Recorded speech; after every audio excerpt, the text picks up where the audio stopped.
ị na-asị na ịbụ Nwanwuro nwere nọmba nwere adreesị n'uru na Anambra steeti. Anyị sị ka ị gwa ọhaneze maka gị ka ọhaneze maka gị ewuliwo. Mụnwa bụ Ichie Emmanuel Obidimma Ọkafọ, Ozuome nke izi n'Urumanike, Nwanwuro ajimala Urum, Nwanwuro na-emesi ike na-eme politiks n'ụdị ọbụla. Anyị maara na mgbe gara aga ka ị lụrụ Ifeanyị Ụba ọrụ ndị onwe moto obi n'aba chairman ndị Association for Comprehensive Empowerment of Nigeria with Disabilities, Ascend, Anambra State Chapter. Okay. Chairman, Association for Comprehensive Empowerment of Nigeria with Disabilities, Ascend, Anambra State Chapter.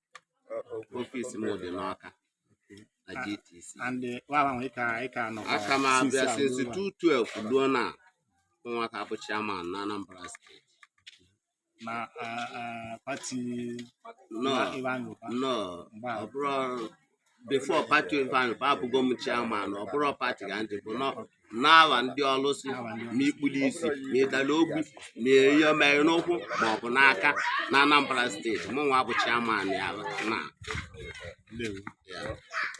ọhaneze na-awụ chairman ndị ọlụsị na Anambra steeti niile. Ozuome onye Urumanike. Ndewo. Biko unu share, like ya, comment ya. Onye ọlụsị na-amalụ onye bụ chairman maka na nwere ihe ndị ọlụsị na-eyite. Onye ọlụsị na-amalụ onye bụ chairman ọ ma na ọ bụ Ozuome Ọkafọ onye Urumanike onye bụ chairman.